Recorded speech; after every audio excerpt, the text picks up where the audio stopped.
O'Sullivan. Madam Acting Deputy President, I ask that General Business Notice of Motion number 972 standing in my name for today relating to proposed abortion laws be taken as a formal motion. Is there any objection to this motion being taken as formal? Yes.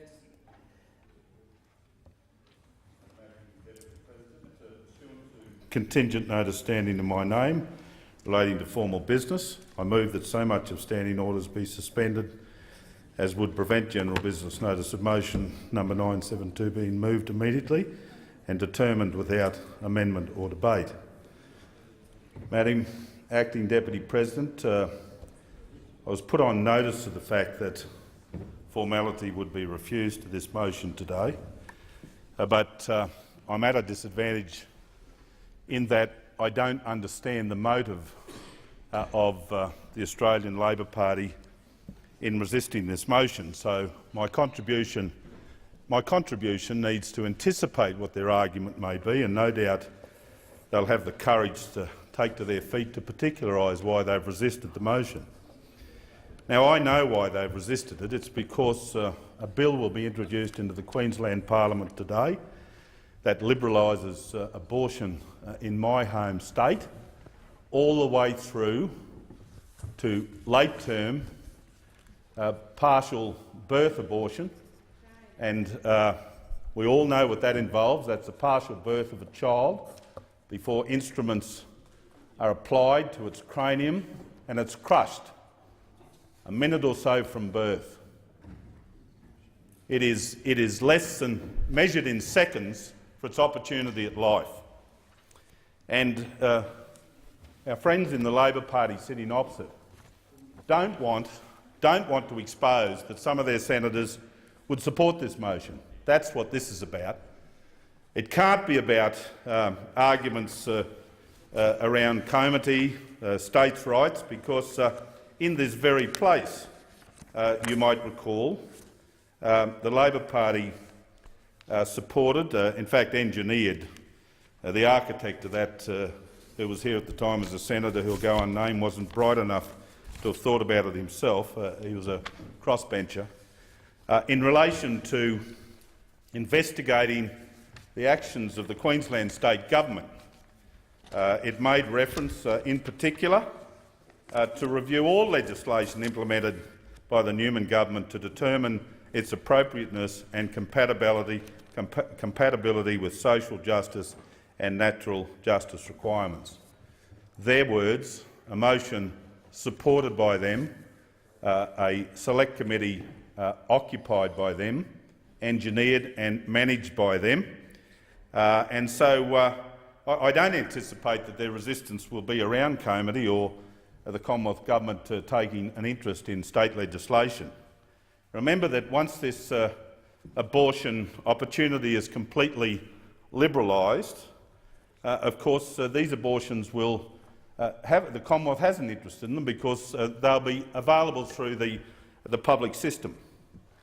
They're also anticipating part of the legislation will be that any doctor that conscientiously objects to the conduct of an abortion will be exposed themselves to criminal processes. Now think about that. These men and women have taken the Hippocratic Oath, lasted 2,500 years, will be the subject to reaction from the state if they fail to euthanise a child who's seconds off living. Now there's a lot of science, and I've listened today, should I say, I don't want to digress. We've got the Greens who will support, obviously, this lack of formality, arguing about a child in menace, someone whom I have great sympathy for. But not one mention, that child is, according to the senator, near death, not one mention of these babies not yet born whose death is guaranteed in a partial birth abortion. Now listen, we need to stand up. Humanity needs to stand up. We need to stand up, and I tell you, the world needs to look at how you vote on this motion today. I say that to every one of you, every single person in this chamber, because your vote to deny formality for the question to be put to the floor of the Senate means that you support late-term partial birth abortions. I can hardly hold the thought. A baby's seconds have been named or even pre-named in many cases, certainly in my family line and most of the families I'm involved with, will be euthanised with a blunt instrument where they sever, first of all, the spine and then compress the cranium. So this isn't about denying formality. This is about you not wanting to put your foot on the sticky paper about this abhorrent practice that's about to be introduced by legislation. Thank you, Senator O'Sullivan. Your time has expired. Senator Collins. Thank you, Madam Acting Deputy President. The Labor Party will oppose this suspension motion, but not for the reasons that Senator Sullivan has anticipated.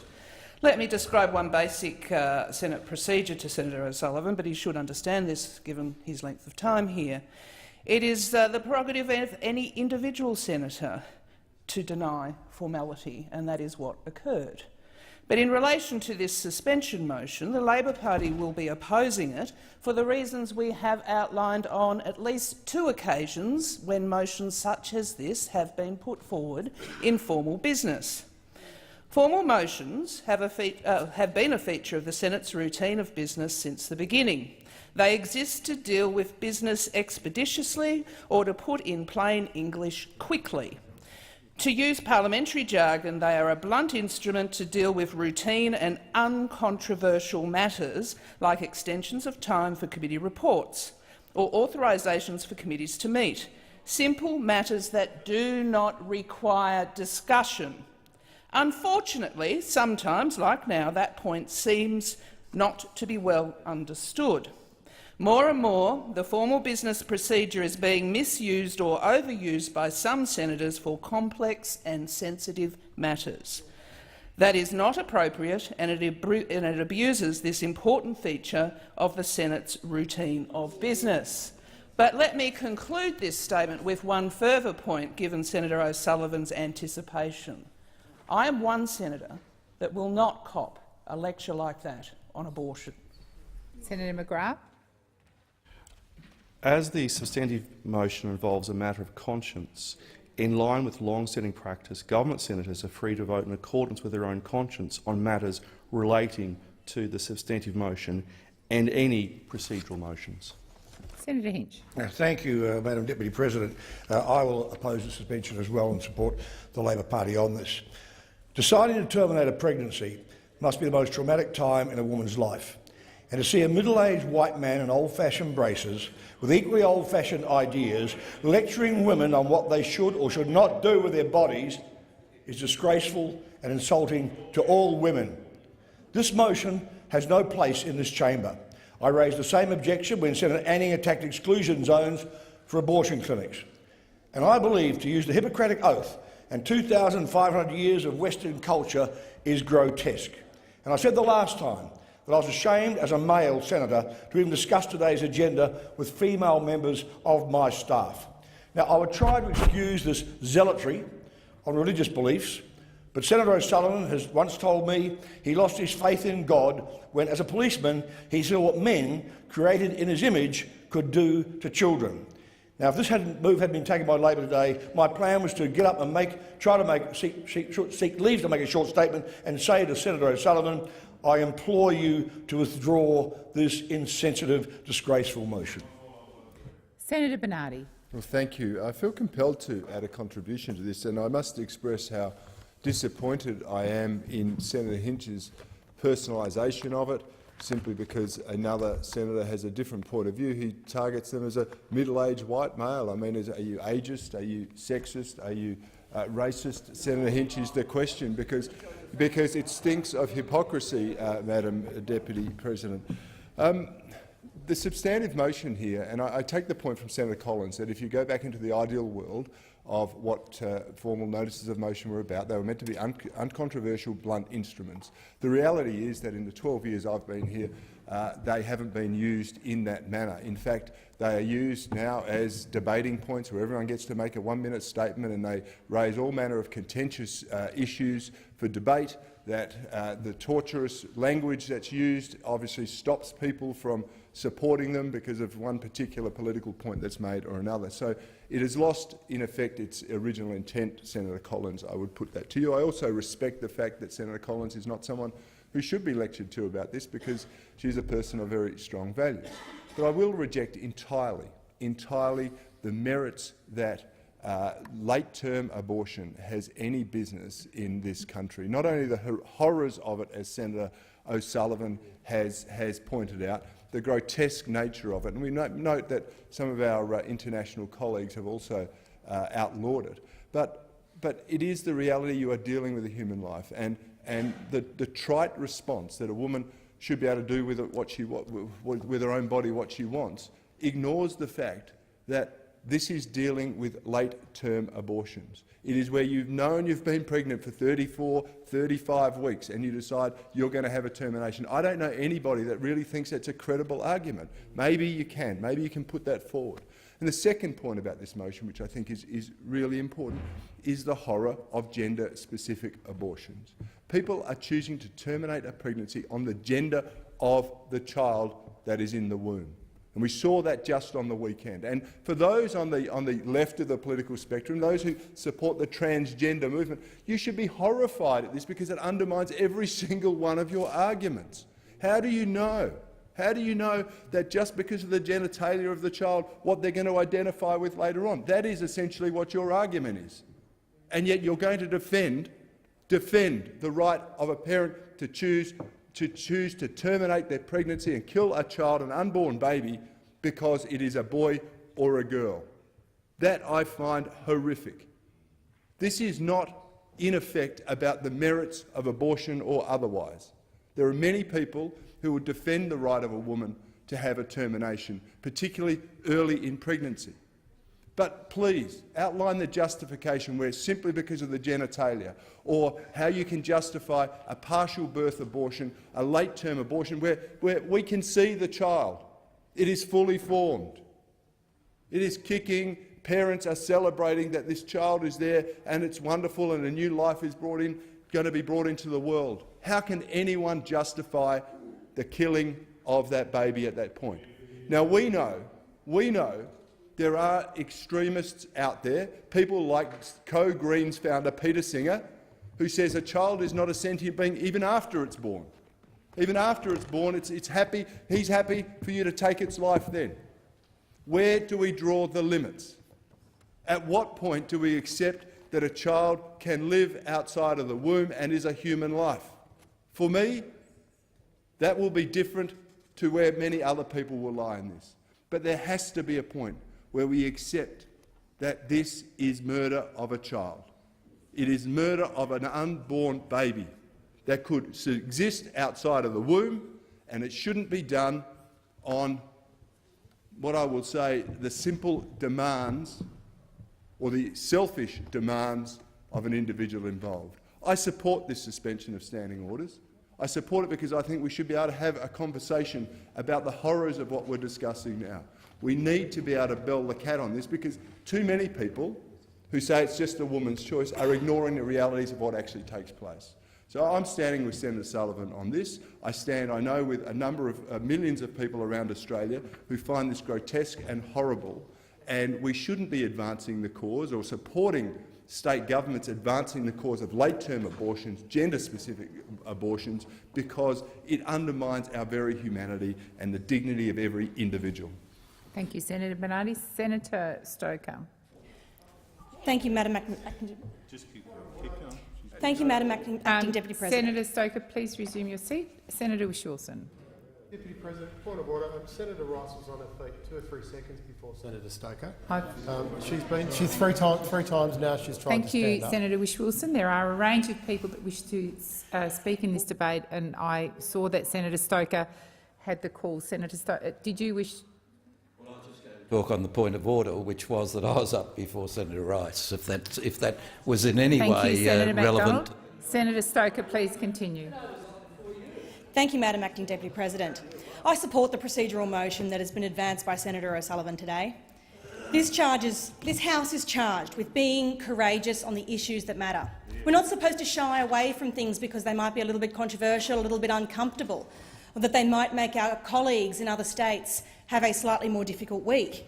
We need to be willing to confront the issues as they arise. Now, we've heard today an explanation from those in the Labor Party about why formality is opposed here. But I can tell you this is not about some deep-seated belief in the purposes of using notices of motion in this chamber. If that was so, we'd have a different response to more than half the motions that come to this place. But that's not what happens, because when it suits the members of this chamber, we are more than happy to confront things that might be controversial. We can't be shutting down the freedom to speak about matters when the topic no longer feels a comfortable one. What it is in truth is a repugnant attempt to stifle the clarifying power of the scrutiny of policy in this place, an attempt to shut down the freedom to speak on a bill that the Queensland Parliament hopes will slip into law without being exposed for the brutality that it is. And I don't use that word lightly. There are many people who might have differing opinions about abortion in the early stages, but this is about ending the lives of children beyond the age at which we are, for other people, investing a fortune to save premature children.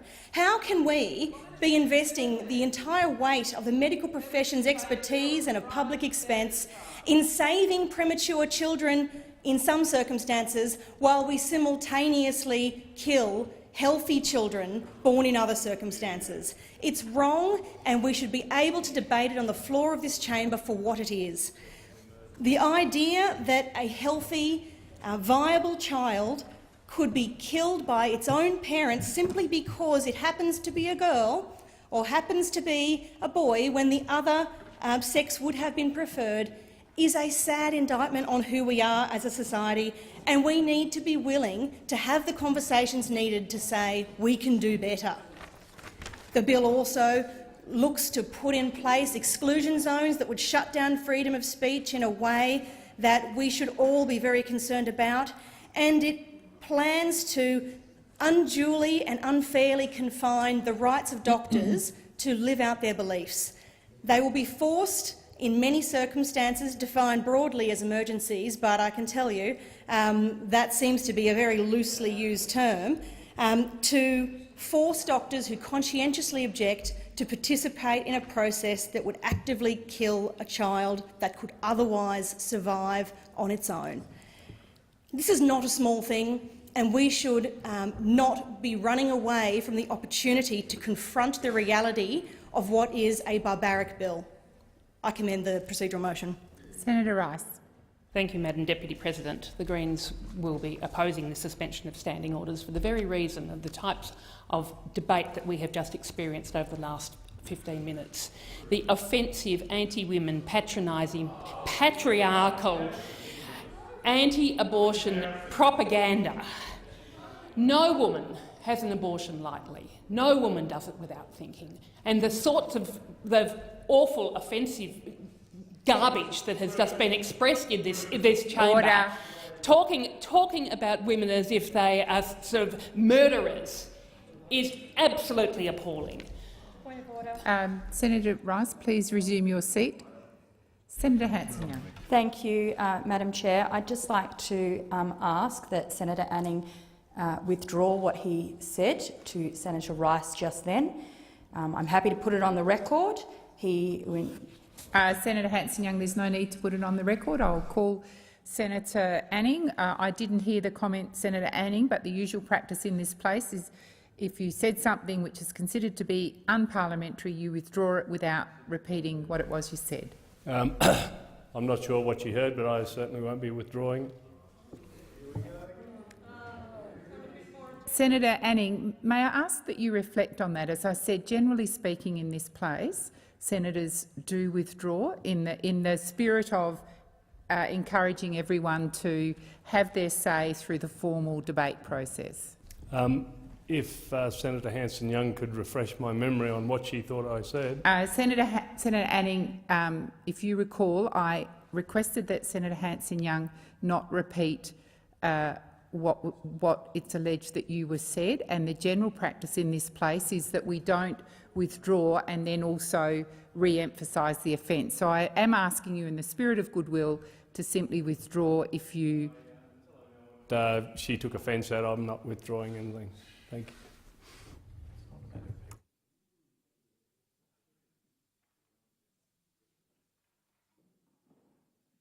Senator Anning, may I just further explain myself?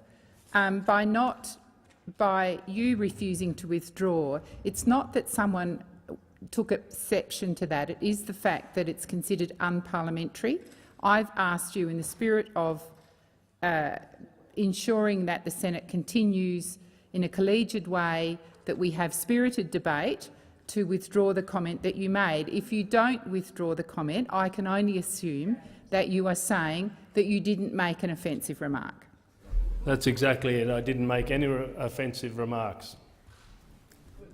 Senator Hanson-Young, Senator McDonald is seeking the call, so please resume your seat. Senator McDonald. Order. With respect to you, Deputy President, in a difficult situation perhaps, but how can you ask for any senator to withdraw something that you didn't even hear, I didn't hear, and the senator involved has indicated he doesn't believe anything he said is unparliamentary? Senator McDonald. Well, thank you. Please. Madam Deputy President, I'm challenging your right to continue to ask this when the senator has indicated he doesn't McDonald, think... please resume your seat. You will be aware that on many occasions the person in the chair does not always hear the offence, and yet the question is put because another senator has raised the issue. The question is put. Now, Senator Anning has, by not agreeing to withdraw that remark, indicated to the Senate he didn't make an unparliamentary remark. So that is the end of the matter. Senator Burston. Madam Deputy President, I'm sitting next to Senator Anning and I didn't hear any I'm not asking remark. for general debate. Thank you, Senator Burston. Senator Di Natale. I don't want to repeat the accusation, but it was in reference to Senator Rice, who said you're accusing women of being murderers. There was a response that came from Senator Anning that might jog your memory, and I would ask him to withdraw. Senator Di Natale, I have formally asked Senator Anning to withdraw. He has chosen not to do that, so Senator Rice has the call.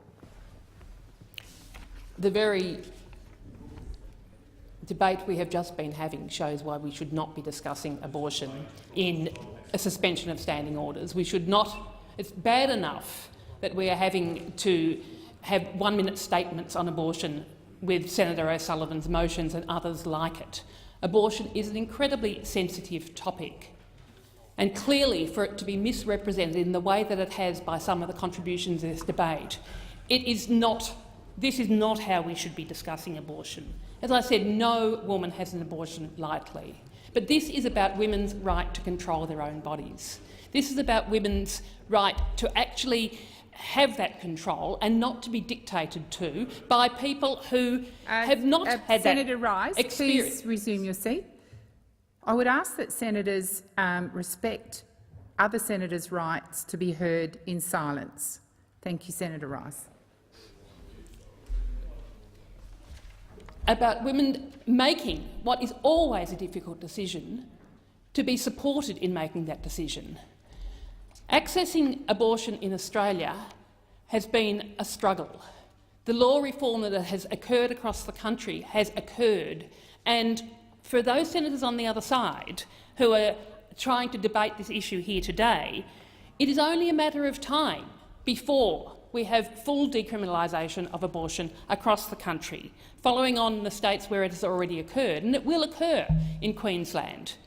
Because this is about women's reproductive lives. It is about their ability to control their own bodies. It is about every person who needs to access an abortion to have the right to access this vital health service safely, affordably and legally. Abortions occur. Even when we have legislation that has it criminalised, they continue to occur. Abortions will continue to occur for a whole range of reasons. And we need to be putting in place a legal framework to make sure that they can occur legally and safely, and to be changing our laws across the country. The Greens have got a commitment for legalising abortion because we recognise that that right is essential. My new colleague, Senator Faruqi, tried to get changes to the New South Wales abortion laws, and that legislation was defeated last year, but that legislation will be put up again. New South Wales laws will be changed. The Queensland laws will be changed.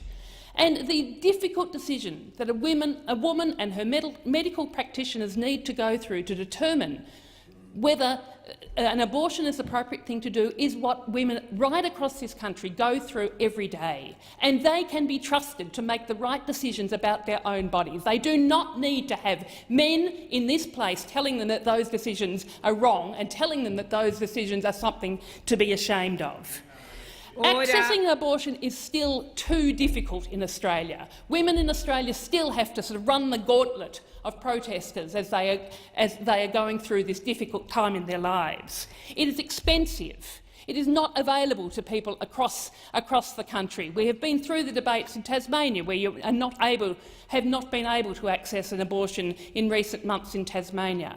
It is not available in public hospitals that should be across the country. These are the barriers that are still being put in the way of women accessing abortion. These are the barriers that need to change. We do not need to be moving further away from changing our laws so that all women do have that opportunity to have control of their own bodies and to be able to look after their health in a way which is safe, affordable and legal. Thank you, Senator Rice. Senator McDonald. Thank you, Deputy President. Look, the motion before the chair is that so much of standing orders be set aside as would prevent Senator O'Sullivan from moving this motion as a formal motion. And that's the part of the debate that I want to briefly contribute to. I find the attitude of the Labor Party absolutely hypocritical, and I encourage Senator Collins to read the Hansard of what Senator Chisholm said just last week in dealing with the same situation. Senator Chisholm said the Labor Party would never stop any motion being dealt with as a formal and allowing people to actually vote on it.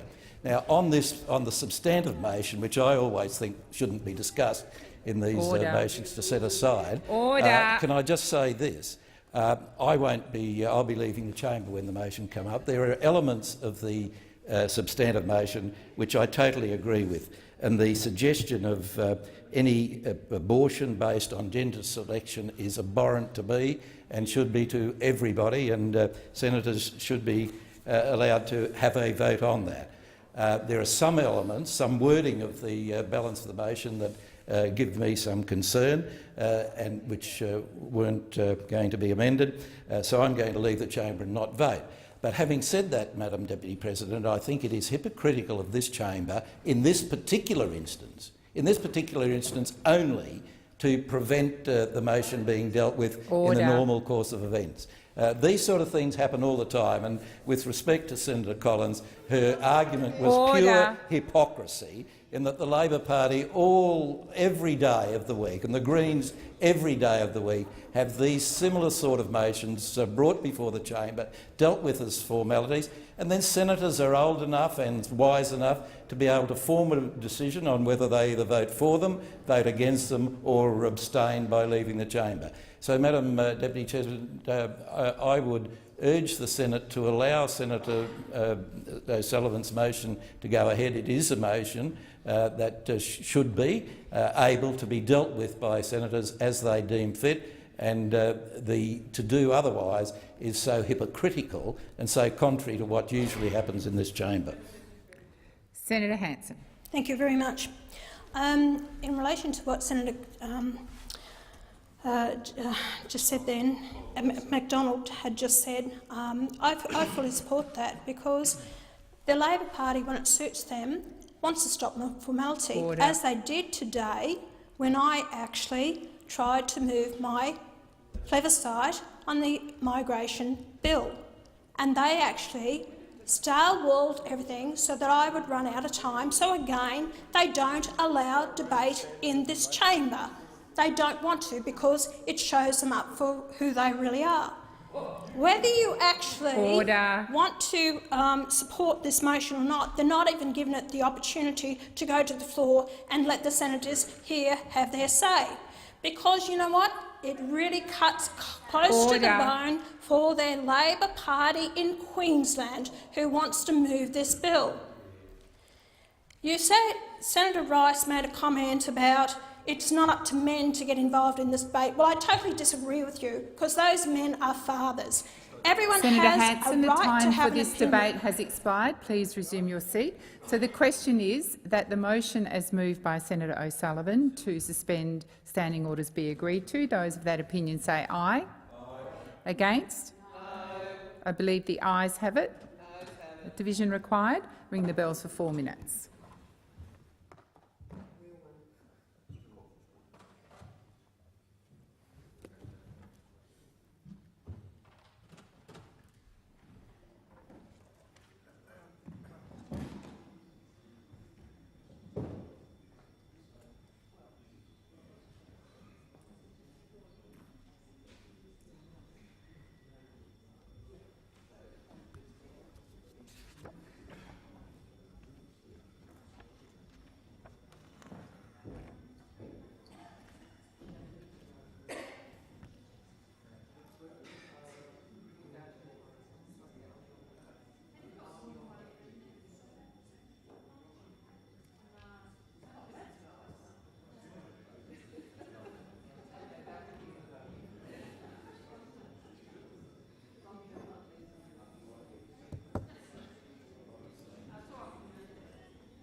Order. Lock the doors. So the question is that the motion to suspend standing orders as moved by Senator O'Sullivan be agreed to. The ayes shall move to the right of the chair, the noes to the left. I appoint Senator Bushby as teller for the ayes and Senator Urquhart as teller for the noes.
Order. There being 24 ayes and 32 noes, the matter is resolved in the negative.